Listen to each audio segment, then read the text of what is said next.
Hi guys. कैसे हैं आप सभी लोग। मेरे इस नए ब्लॉग में आप सभी का स्वागत है। जैसा कि हम निफ्टी 50 के चार्ट को देखने की कोशिश कर रहे हैं, तो आज हम ये देखने की कोशिश करेंगे कि अब आने वाले समय में हम कौन सा प्लान एंड स्ट्रेटजी यूज करेंगे जिससे हम ट्रेड करने की कोशिश करेंगे। तो अब चलिए देखने की कोशिश करते हैं। तो आपके सामने ये दो ट्रेड लाइन दिखाई दे रहे हैं। ये बार बार प्राइस जो है कि इसी को रिटेस्ट करके, और ये प्राइस जो है कि हमेशा एज ए रेजिस्टेंस ये ऊपर का ट्रेड लाइन काम कर रहा है।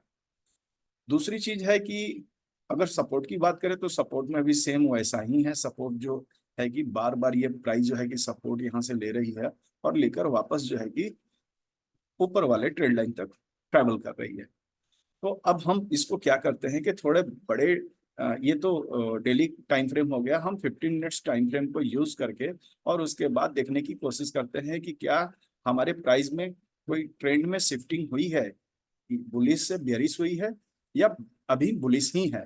तो चलिए देखने की कोशिश करते हैं। तो 15 मिनट्स का हम यहाँ पे चार्ट ओपन करते हैं। तो 15 मिनट्स में हम प्लान और स्ट्रेटजी भी बनाएंगे और मार्केट के ट्रेंड को चेक भी करेंगे कि क्या प्राइस में कोई मूवमेंट हुई है, क्या कोई बदलाव हुआ है तो नहीं।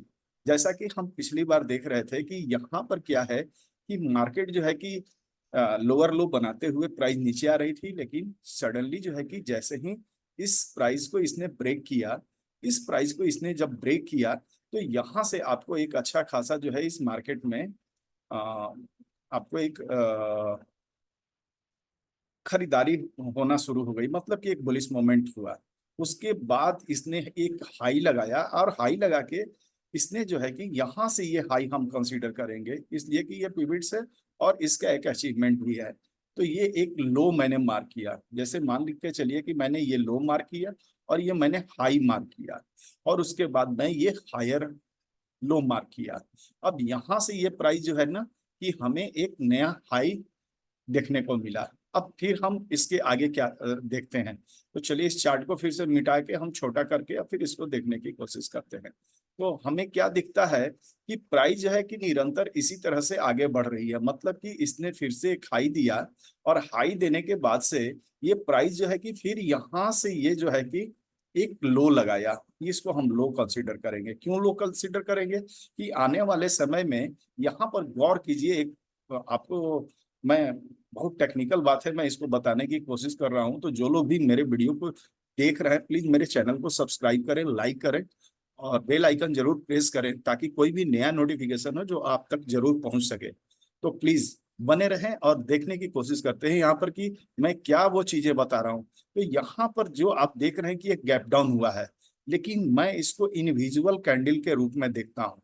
यानी कि ये एक कैंडल ही है। जब भी आप विजुअल इंडिकेटर ट्रेडिंग व्यू में आप खोलकर देखेंगे तो आपको यहाँ पर एक रेड कैंडल दिखाई देगी। तो मैं इसको हाई मार्क करता हूँ, मैं इसको लो मार्क करता हूँ। और ये प्राइस ने फिर जो है कि आपको एक हायर हाई दिया और उसके बाद से फिर जो है आपको ये लोअर हाई देखने को मिला और उसके बाद से ये प्राइस जो है कि ठीक ट्रेड लाइन तक ये ट्रेवल कर गई। तो अब हम आगे का प्लान और स्ट्रेटजी नेक्स्ट डे के लिए हम क्या बनाने की कोशिश करते हैं। तो नेक्स्ट डे के लिए हम जस्ट यहाँ पर क्या करेंगे कि मेरे पास ये कि हाई टाइम फ्रेम का एक जोन पड़ा हुआ है जो मैंने 75 मिनट्स में ड्रॉ किया हुआ है और रिसेंट है। क्योंकि एक हाई टाइम फ्रेम का जोन वो कितने टाइम के लिए वैलिड होता है, तो जो लोग भी प्राइस एक्शन में अपनी स्टडी किए हुए उनको मालूम रहता है। तो यहाँ पर 75 मिनट्स का ये जोन पड़ा हुआ और रिसेंट है और काफी स्ट्रांग भी है। क्योंकि इसने इसने ये डिमांड जोन जो है इसने एक हाई दिया, तो अब जाकर ये डिमांड जोन बनता है। और उसके बाद से अगर ये प्राइस ये आप लो कंसीडर कर लीजिए, यहाँ पे एक लो, मतलब कि ये हाई और ये लो।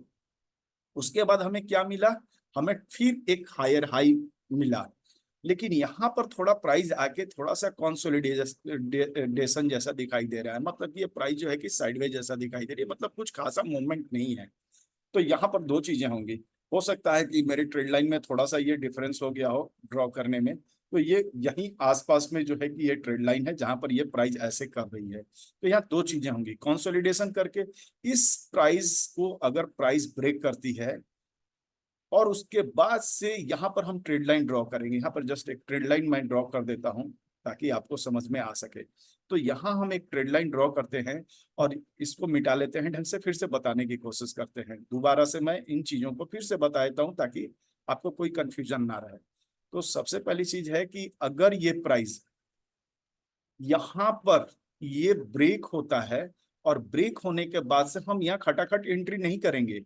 अगर चूंकि अब ये प्राइस जो है कि इस बॉटम को अगर ब्रेक करती है, यहाँ ये ब्रेक करती है, तो मुझे जहां तक उम्मीद है कि ये प्राइस थोड़ी शिफ्टिंग हो सकती है।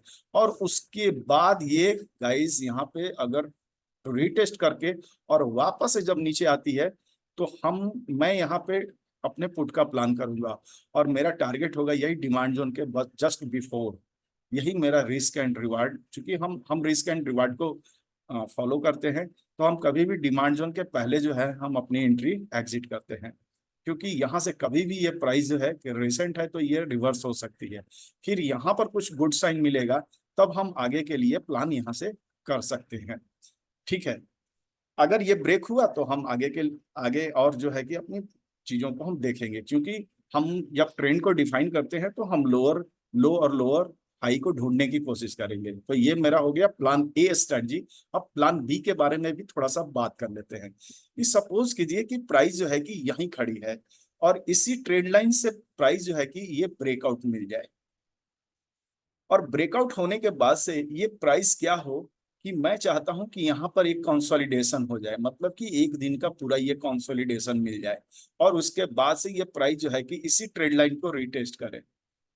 तो हम यहाँ एंट्री नहीं करेंगे, मैं बिल्कुल नहीं करता हूँ, इसलिए कि आप इसमें ट्रैप हो सकते हैं। अगर आपको उसको देखना है तो आप जाके बॉटम पर देख सकते हैं, जो अभी रिसेंट बॉटम लगा था इस ट्रेड लाइन के पास, वहां आप देख सकते हैं। तो यहाँ पर क्या होगा कि प्राइस यहाँ जैसे रिटेस्ट करने आएगी, हम यहाँ एंट्री नहीं करेंगे। हाँ, ये प्राइस क्या होगी कि यहाँ भी जाके अगर कंसोलिडेशन करती है तब भी हम एंट्री नहीं करेंगे, क्योंकि हो सकता है कि ये एक जोन बना हुआ हो इंस्टीट्यूशंस का और वहां से ये प्राइस नीचे आ जाए।